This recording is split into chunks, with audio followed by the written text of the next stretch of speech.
7:05 in the morning AM, so we'll look at after markets closed last night, Thursday night, and we're looking at news on November contract 2015 UK week, which reviewed last week's chart.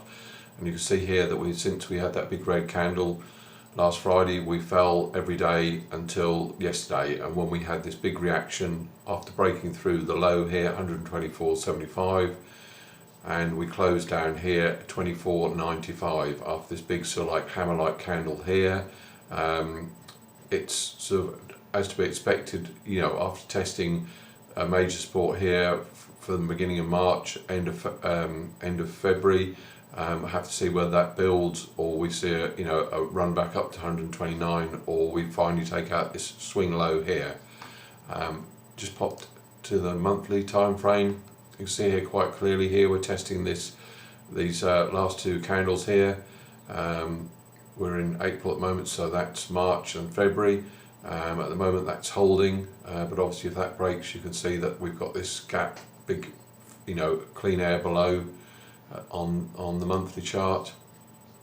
Coming down the weekly chart, see this big weekly candle here. We've seen this drop here, found support at the previous low here, swing low here, 124.75, closed last night 124.95. So it's sort of like standing on the line. Which way do we jump now? Obviously the short-term trend is down at the present moment, reverting back to the long-term trend. Pop back into the daily chart, and you see here swing low was last September, had this last low here which was in March, and we're testing that at the present moment, 124.75.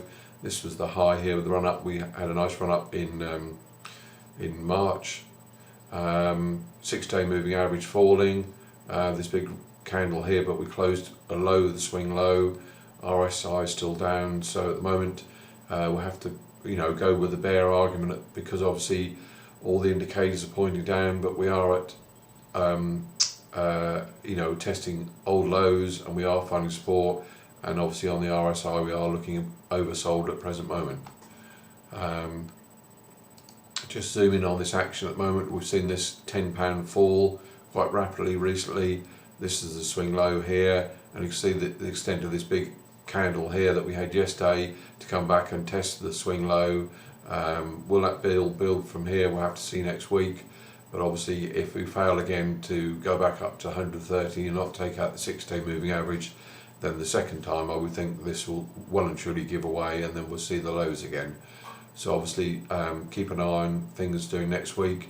This could be a selling opportunity as we come up here to test if it builds on this sort of bounce, and I'll put an update this time next week. Thanks for watching.